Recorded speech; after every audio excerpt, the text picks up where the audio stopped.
my channel. In this video, we will go over simple steps to drafting responses to interrogatories. And this is a part of the discovery process.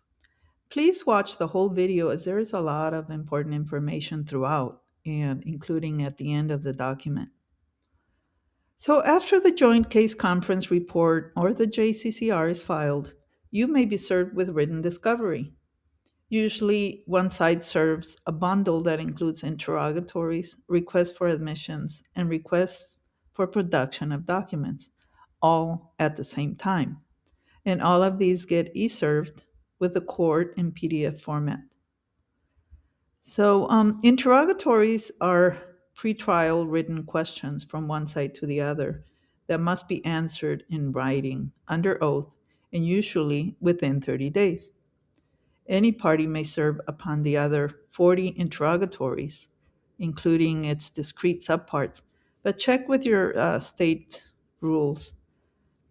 Okay, so for example, if question one has A, B, C, D subparts, those count as 5 questions. Okay, so the first thing to do is to prepare and get started early.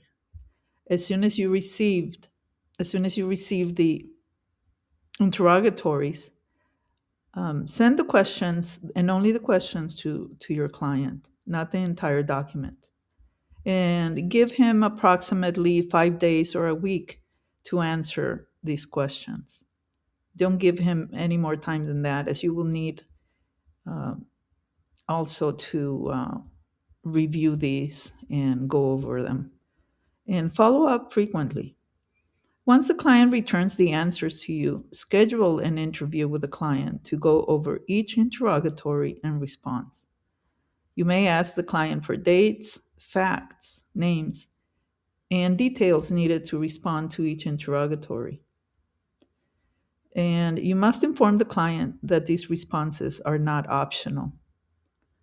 You will also need to open and review your firm's pleadings, correspondence reports, medical records, billing records, etc., to help you identify the facts that support some of the responses. And with that, let's get started. Okay, we'll try to be as brief as possible. So the first page, fill in the caption information, enter the names of the parties, the court where you will be filing, the case number, department number, as well as the title of the document. The first paragraph here is an opening paragraph and identifies the party that is responding to these interrogatories, as well as his attorney and law firm. Okay, so the first section heading is preliminary statement.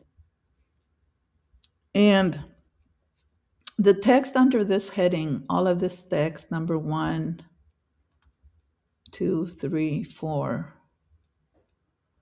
5, all these paragraphs are standard paragraphs, but review your firm's policies as well as your state rules. The second section heading is specific responses and objections to the interrogatories. This first paragraph is also standard, and you may leave that in there or delete it. And everything below this is going to be the questions themselves. So we'll start with interrogatory number 1. As you can see, it's usually asking for identifiers. So it usually, and this one states, state your full name, address, phone number, date of birth, social security number, address, occupation, and the person who assisted in answering these interrogatories.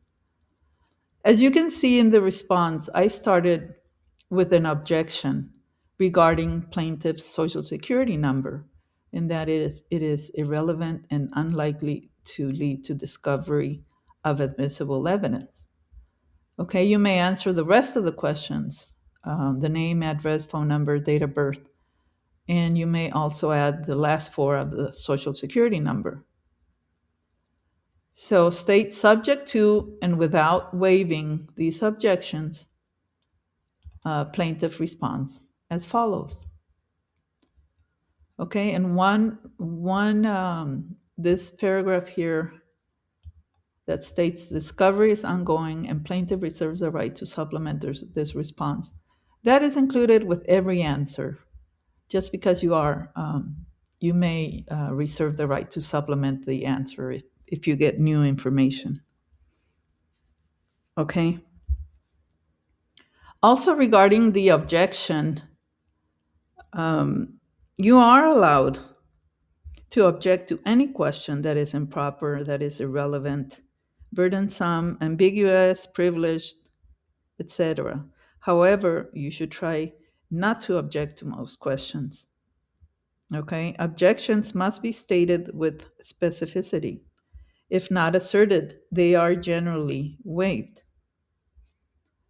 Okay, and interrogatory number 2 is regarding felonies. It asks, have you ever been convicted of a felony? In this one, again, as you can see in this response, I object to this interrogatory in that it is irrelevant and unlikely to lead to discovery of admissible evidence again, because this is serious information.